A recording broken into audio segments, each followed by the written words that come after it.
यमुना किनारे धर्मस्थान नाम का एक नगर था।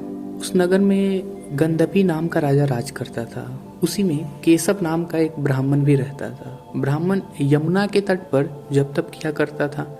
उसकी एक पुत्री थी जिसका नाम था मालती। वह बड़ी रूपवती थी। जब तक वह ब्याह के योग्य हुई, उसके माता पिता और भाई को चिंता हुई। शायद संयोग से एक दिन जब ब्राह्मण अपने किसी यजमान की बारात में गया था और भाई पढ़ने गया था, तभी उसके घर में एक ब्राह्मण का लड़का आया। लड़की की माँ ने उसके रूप और गुणों को देखकर उससे कहा कि मैं तुमसे अपनी लड़की का ब्याह करूंगी। उधर ब्राह्मण पिता को भी एक दूसरा लड़का मिल गया और उसने उस लड़के को भी यह वचन दे दिया।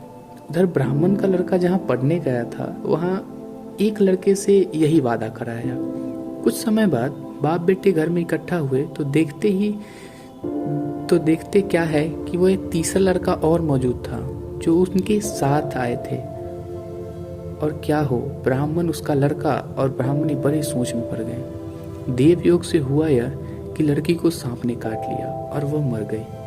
उसके बाप, भाई और तीनों लड़कों ने बड़ी भागदौड़ की। जहर झाड़ने वाले को बुलाया पर नतीजा न निकला। सब अपनी अपनी करके चले गए। दुखी होकर वो उस लड़की को शमशान में ले गए और क्रियाक्रम कराए।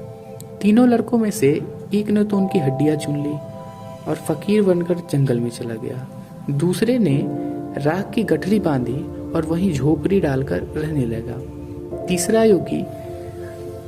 तीसरा योगी होकर देश विदेश घूमने लगा।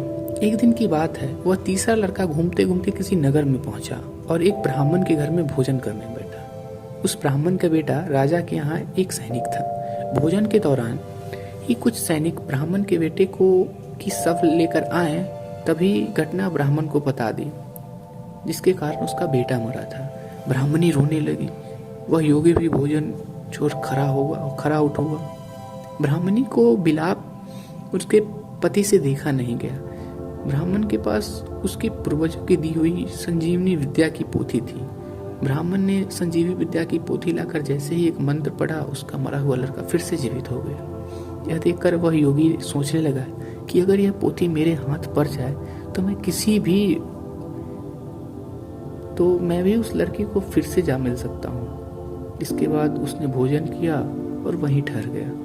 जब रात को सब खा पी कर सो गए तो योगी चुपचाप वह पोथी लेकर चल दिया। जिस स्थान पर लड़की को जलाया गया था, वह वहां जाकर उसने देखा कि दूसरे लड़के वहां बैठे बातें कर रहे हैं। इस लड़के के यह कहने की उसे संजीवनी विद्या की पोथी मिल गई है, वह मंत्र पढ़कर लड़की को जिला सकता है। उन दोनों ने हड्डियां और राख निकाली। ब्राह्मण ने जैसे ही मंत्र पढ़ा, वह लड़की जी उठी। अब तीनों उसके पीछे आपस में झगड़ने लगे। इतना कहकर बेताल बोला, राजन बताओ, वह लड़की या स्त्री किसको मिलनी चाहिए? राजा ने जवाब दिया कि जो वह कुटिया बना रहा है उसकी। बेताल ने पूछा, क्यों? राजन ने जवाब दिया कि जो वहां कुटिया बनाकर रहा उसकी। बेताल ने पूछा, क्यों? विक्रम बोला, जिसने हड्डियां रखी वो तो एक बेटे के बराबर हुआ। जिसने विद्या सीखकर जीवन दान दिया वह एक बाप के बराबर हुआ। जो राख लेकर रमा रहा वही उसकी हकदार है। विक्रम यह जवाब सुनकर बेताल से कहा, तुमने अच्छा गणित किया, परंतु अपनी शर्त भूल गए। और फिर बेताल पीपल के पेड़ पर जा लटका। विक्रम को फिर लौटना पड़ा और जब वह उसे लेकर चला तो बेताल ने फिर एक कहानियां सुनाई।